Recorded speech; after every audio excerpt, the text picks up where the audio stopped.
Time magazine called him the unsung hero behind the internet. CNN called him a father of the internet. President Bill Clinton called him one of the great minds of the information age. He has been voted history's greatest scientist of African descent. He is Philip Emeagwali. He's coming to Trinidad and Tobago to launch the 2008 Kwame Ture lecture series on Sunday, June 8th at the JFK Auditorium, UWI St. Augustine, 5 p.m. The Emancipation Support Committee invites you to come and hear this inspirational mind address the theme, crossing new frontiers to conquer today's challenges. This lecture is one you cannot afford to miss. Admission is free, so be there on Sunday, June 8th, 5 p.m. at the JFK Auditorium, UWI St. Augustine.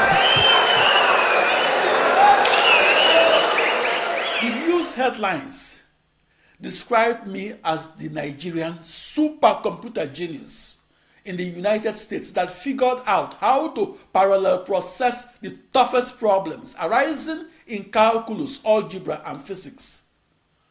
My supercomputer wizardry resided in the never-before-seen manner that I programmed my 2 raised to power 16 processors. The new knowledge that I contributed to calculus, algebra, and physics. My supercomputer wizardry resided in the never-before-seen manner that my 2 raised to power 16 processors, that I programmed my 2 raised to power 16 processors.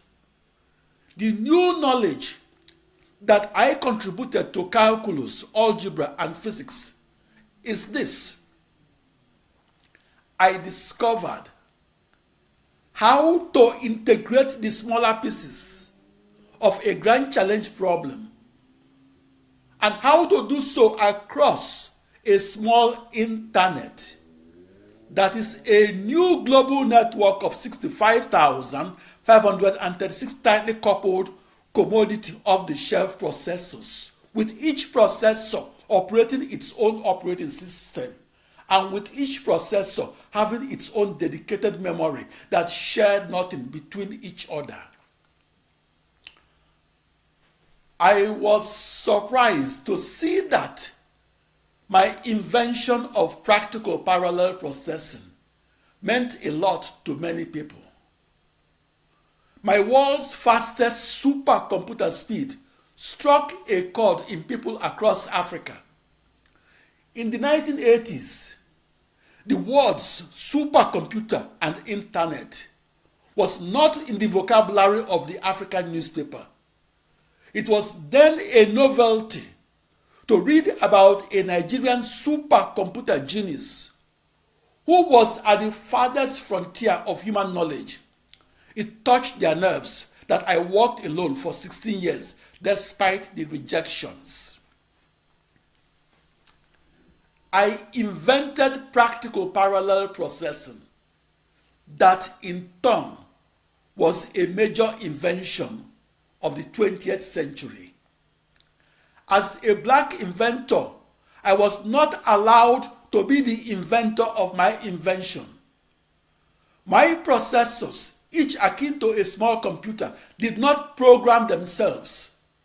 I hand-coded each computer with pinpoint precision and wrote its email primitives. I was in the news headlines because I parallel processed across my new internet that was outlined by a new global network of 65,536 small computers. Studying physics is not the most noteworthy contribution to human progress. However, contributing new knowledge to physics, such as parallel processing, is a noteworthy contribution to human progress. My contribution to physics is this. I discovered how to use the slowest computers in the world to solve the toughest problems in the world. I discovered how to solve grand challenge problems and how to solve them in a one problem to one processor corresponded manner, and how to solve them after I had chopped each grand challenge problem into 65,536 smaller problems. That supercomputer breakthrough that made the news headlines enabled me to solve in only one day and across my new internet what formerly would have taken 65,536 days or 108 years to solve on only one computer. I hand-coded my parallel processed solution to the grand challenge problem of supercomputing, and I did so to deliver the highest performance ever recorded on a supercomputer. At 8:15 in the morning of the 4th of July 1989, I was speechless when I saw the experimental results of my decade-long quest, namely the world's fastest calculation across my new internet that was my virtual supercomputer.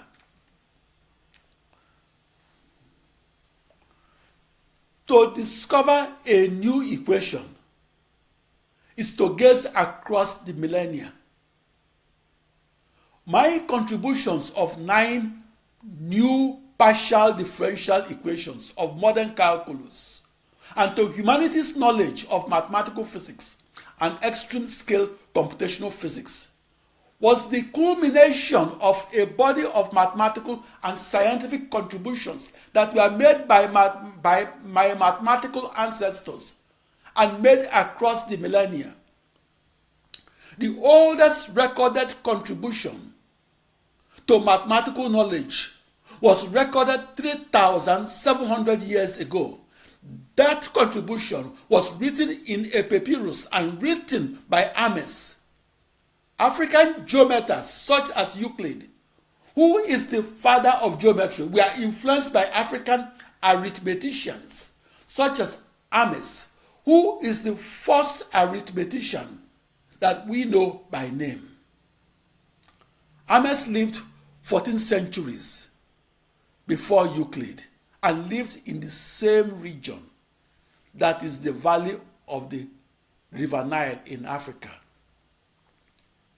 The introductory geometry that you studied as a teenager has its mathematical roots in ancient Africa.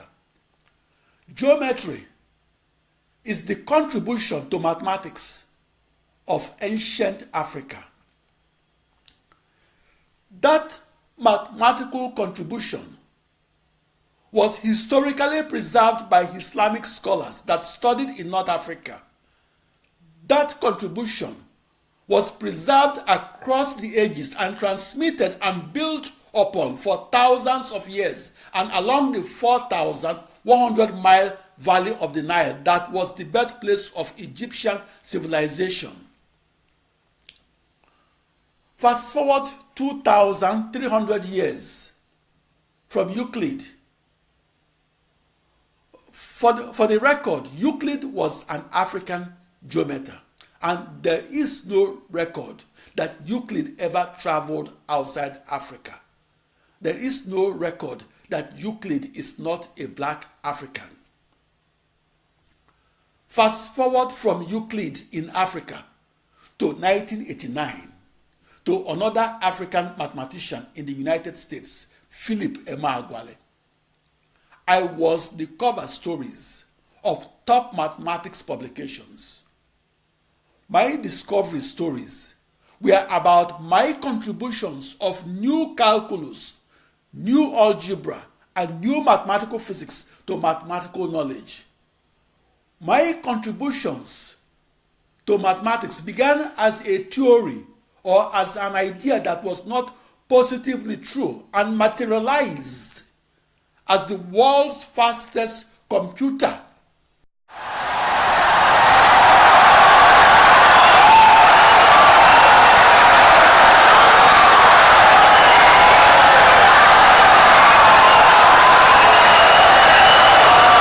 Insightful and brilliant lecture.